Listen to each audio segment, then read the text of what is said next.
Naam, bwana nipo na mama wa Simba au jina lingine anaitwa mama wa Fimbo. Niko hapa katika tawi la Mpira Pesa Magomeni. Nimekuta wana jambo kweli zito. Sijajua ni kwa nini wameamua kukasika namna hii. Mama, uko vizuri? Niko vizuri. Amna, haupo vizuri.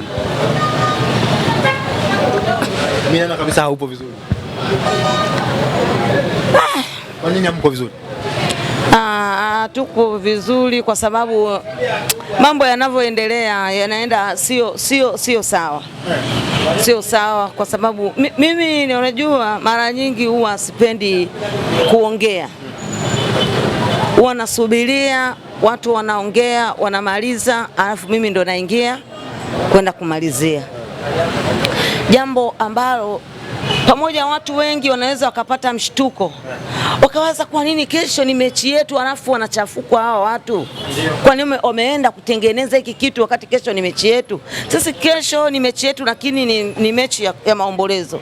Kesho tunamalizia kama unavyosikia 40, yani mtu kazikwa leo, watu naenda kwenye maombolezo 40. Bado ni msiba, hata kesho ni msiba vile. Kesho si ndio tunamalizia. Sasa kesho hata tuseme kwamba labda yani tuiombee, sijui tufanye nini. Yani kama kufanya kesho vizuri itafanya vizuri, kama isipofanya vizuri mimi naona yote tu ni sawa, hamna shida kwa sababu tumeshatoka kimataifa. Hatuna jambo lolote lile ambalo tunaenda tusaidie chochote, ila kwenda kusapoti wachezaji wetu. Tutaenda kuwasapoti kwa sababu ile ni timu yetu na tuwezi kuiacha. Umeshanielewa? Sisi ni timu yetu na mimi ni mama, kwa hiyo mimi Simba ilipo na mimi nipo na siwezi kuacha kufika kwenye timu yangu. Kwa na kesho nina uhakika Mungu akiniamsha salama kesho nitakuwepo, na kama nisipokuwepo naweza nikawaambia watu ambao hawana uwezo wa kukata tiketi, maana pale kuna 3,000, kuna 5,000, kuna 10,000, kuna 20,000. Kwa hiyo naweza kuna watu baadhi kama watakuwa wanakipata namba yangu ya simu ninapoongea hivi wanipigie simu, basi mimi nitawachangia tiketi kuingia uwanjani. Nimewakuta hapo naona mnazungumza kuhusiana jambo lililotokea juzi la uongozi wa Simba kutangaza mzabuni wa kadi za wanachama. Tumeona mmepinga kuhusiana kile ambacho wamekifanya kwamba hawakutakiwa kuanza kufanya ile jambo ikiwa transformation haijakaa sawa. Kwa nini mmeamua kufanya hivi? Sisi tumeamua kufanya hivi kwa sababu mwekezaji naye aliuliza.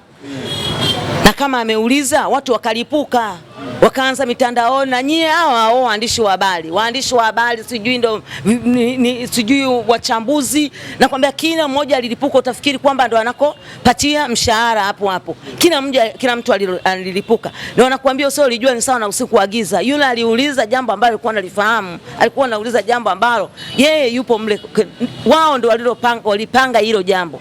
Alafu leo wanapita pembeni wanaitisha presi, wanazungumza kwamba wanatoa sijui kadi hizo, sijui wanafanya kitu gani. Kwa nini hawakumjulisha? Ina maana inatuonyesha kwamba wao wenyewe hawapo kitu kimoja, bado wana mgawanyiko. Wanatufundisha nini sisi? Wanafundisha nini watu dunia nzima? Maana juzi ilikuwa live na maana kila mmoja dunia nzima yote iliona. Sasa mnafundisha kitu gani? Na maana yule mwekezaji Mo alionyesha kwamba hawapo pamoja naye, lakini wangekumbua kwamba aliwatoa wapi.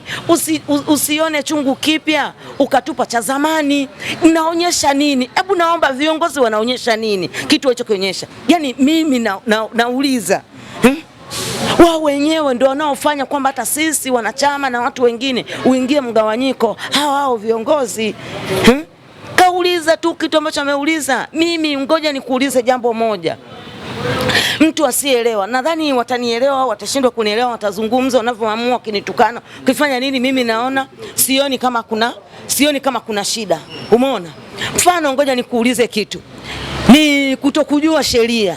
Mimi naweza nikazungumza kwamba niko kutokujua sheria, ni kutaka kuchambua tu, lakini ujui sheria. Yule Mo ndio ina maana aliingia mkataba katika mambo yake yote wakati anaingia Simba. Ina maana aliingia na mambo yote, aliingia mazungumzo na nani mwenye timu, ambao mwenye timu ni nani? Ni Mangungu, ndio aliyeingia naye mkataba.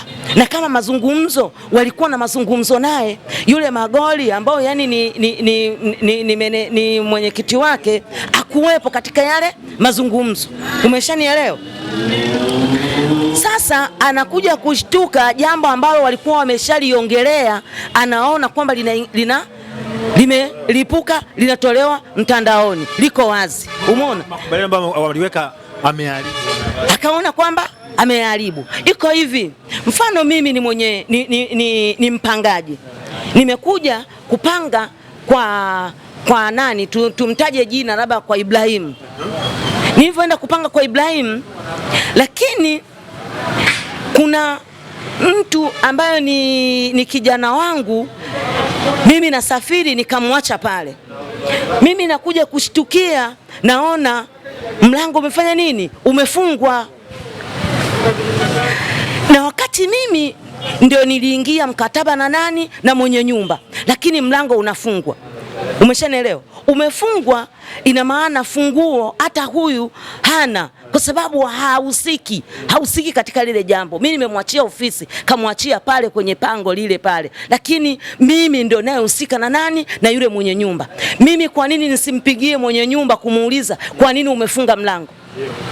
Nauliza, kwa nini nisimpigie yule mwenye nyumba kumuuliza kwa nini umefunga mlango?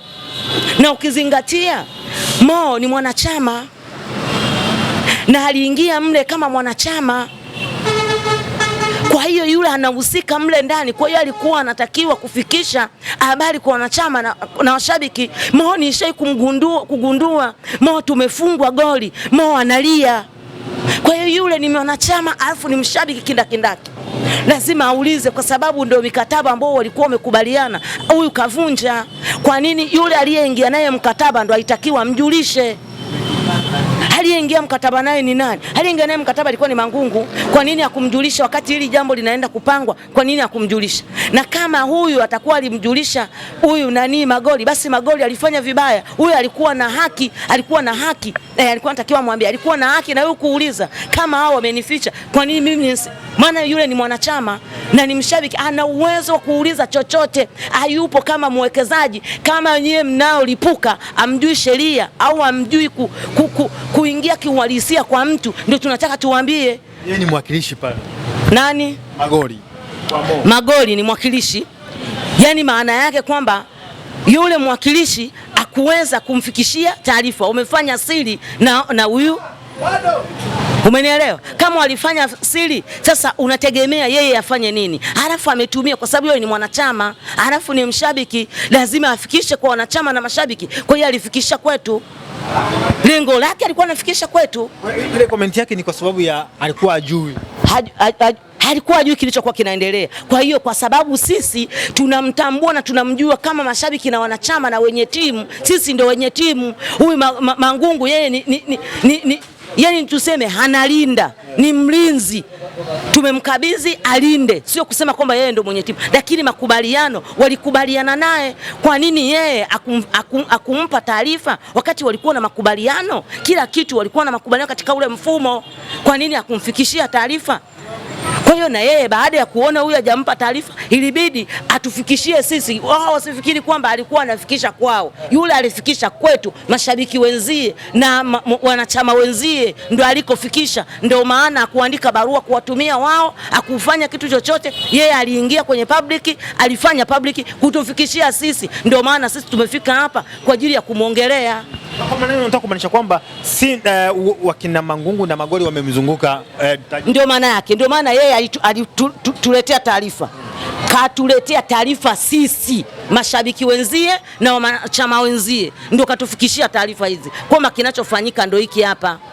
Lakini aliuliza, ile ilikuwa ni kama vile, yani ni kama mtu mzima lazima uelewe huyu alikuwa na maana gani. Ina maana alitufikishia sisi taarifa, ndio maana unaona na sisi tupo nyuma yake. Unadhani lengo lilikuwa nini kwa upande wa kina Mangungu? Kwa nini waliamua kufanya jambo lile kimya kimya? Hatuwezi kujua mpango yao ni ipi, kwa sababu hatuwezi kujua, labda kuna kitu ambacho wanachokifanya na hatujui. Wale ambao walioenda kuwatafuta ili kwa ajili ya kutengeneza tiketi nini zile kadi, walipewa kitu gani hao hapo, walifanya kitu hatujui, na wanachokipata mle bila kuwepo mabadiliko, wanachokipata wanakijua wao. Ndio maana hata mabadiliko wameyazuia ili yasiwepo, waanze kutoa nini, waanze kutoa kadi kabla ya mabadiliko. Wao wenyewe wanakijua wanachokipata, na maana wana manufaa na mle.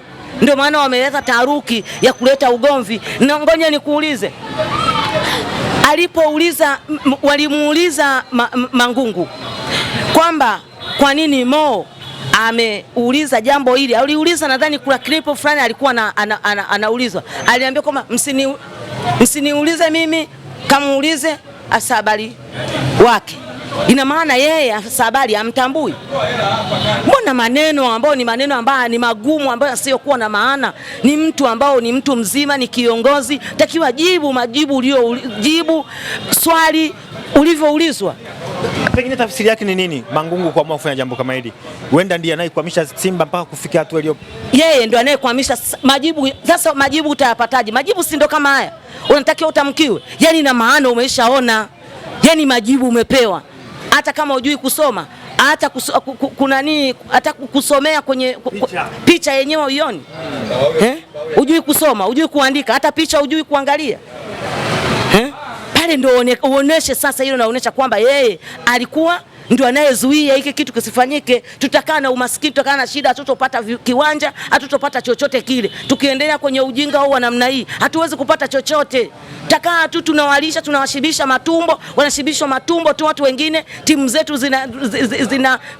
zina feli, sisi wenyewe tunakosa furaha, tunaendelea tu kila siku ni kupiga kelele, hatuna kitu chochote tutakuja kukifanya. Unadhani nini afanye mwekezaji Mohamed Dewji, kama tayari mwenyekiti wake aliyemweka kwa upande wa bodi amemgeuka, afanye kitu gani sasa? Amtoe, atoe, aweke hata Mwarabu, hata mzungu, hata aina yoyote, aweke tu, kwa sababu huyo hafai. Ukishaona namna hiyo, achana naye, mtoe. Kama kumfikisha taarifa, kama kweli akufikisha taarifa,